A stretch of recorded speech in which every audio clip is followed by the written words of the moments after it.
सबसे बड़ा दरिद्र कौन? इसकी जितनी बड़ी वासना उतना बड़ा दरिद्र। सबसे ज्यादा धनी कौन? जो संतोष धन से युक्त है और नाम जप करता हुआ। अगर 4 रोटी और नमक खा करके संतुष्ट हो तो आपसे बड़ा कोई धनी नहीं है। अगर लाखों करोड़ों अरबों की वासना है तो इससे बड़ा दरिद्र क्या है? कभी इसकी पूर्ति होती है क्या? 100 से हजार, हजार से 10,000, 10,000 से लाख, लाख से करोड़, करोड़ से अरब, अरब से खरब, फिर भारत का नंबर 1, फिर विश्व का नंबर 1, ये चलता रहता है मन में। वो दरिद्र ही है, वो कभी तृप्त नहीं हो सकता। तो बहुत अच्छा है कि आप कदम उल्टे वापस ले आए, नहीं तो जो मार्ग है वो नर्क की तरफ जा रहा था। बहुत कष्टप्रद मार्ग है, बहुत कष्ट मिलने वाला मार्ग है, क्योंकि महापाप होते रहते ना, पर स्त्री गमन महापाप, मदिरापान महापाप, मांस भक्षण महापाप। देखो, जितना हमको अपना मानव देह प्रिय है उतना हर जीव को अपना देह प्रिय है, और उन जीवों की हत्या कर कर उनके शरीर से अपना भरण हम कोई पशु थोड़ी, जैसे हिंसक पशु सिंह है, वो जब शिकार करता है, भेड़िया है, आईना है, ये जब शिकार करते तो इनको पाप नहीं लगता, क्योंकि इनके लिए वही आहार बनाया गया है। जैसे हम मूली, गाजर, तरबूज ये सब पाते तो हमारे लिए पाप नहीं लगता।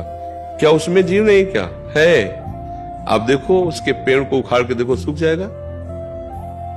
अगर वो जीवित है तो उसमें फल लगते हैं, वो हरा भरा दिखाई देता है।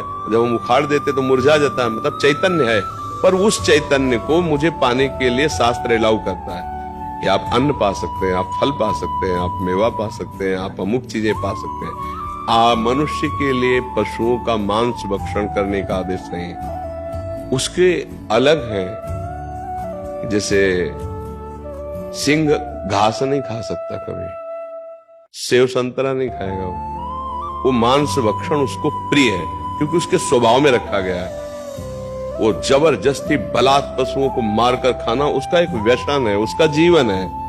मनुष्य का ऐसा नहीं। अब जैसे छोटे छोटे पशु पक्षियों को लोग ऐसे, बहुत निंदनीय है, जिंदा पशुओं को भून करके लोग खाते हैं, फिर उनको काल भूंजता है। कैसा?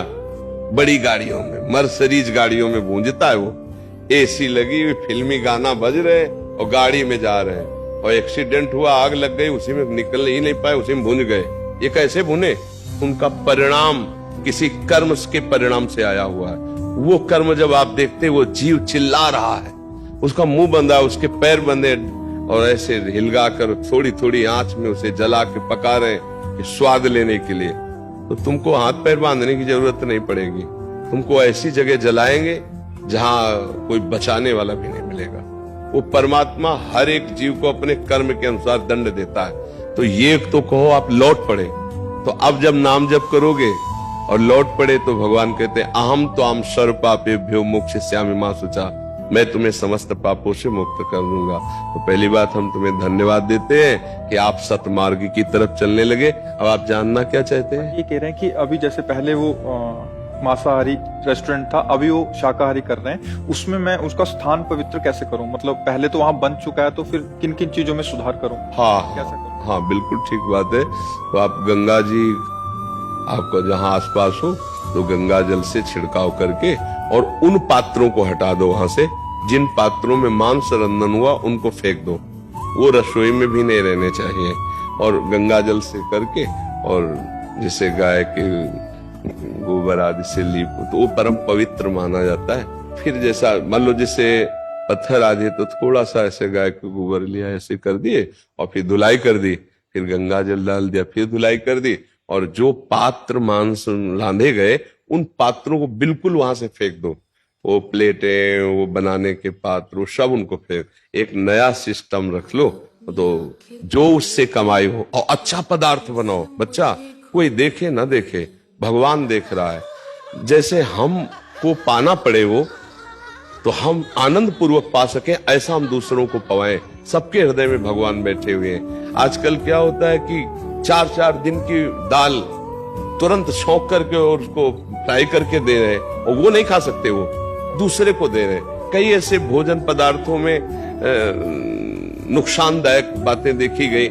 ऐसा कभी न करें। धर्म पूर्वक पवित्र ताजा भोजन दे, पैसा भले 10 रुपया ज्यादा ले, अच्छा रहेगा। 10 रुपए अपनी मेहनत की तुम ज्यादा ले लो, पर अच्छा पदार्थ पवित्रता पूर्वक बनाओ, लोगों को पेट भर कर भोजन पावे, तो उनको कोई नुकसान ना हो, उनका स्वास्थ्य और उनकी बुद्धि शुद्ध हो, नाम जप करते हुए बनाओ, भगवान की विशेष कृपा होगी बच्चा। नहीं, अब जैसे हम कई बार पर हमारी बात शायद उनके कानों तक न पहुंचती उन लोगों की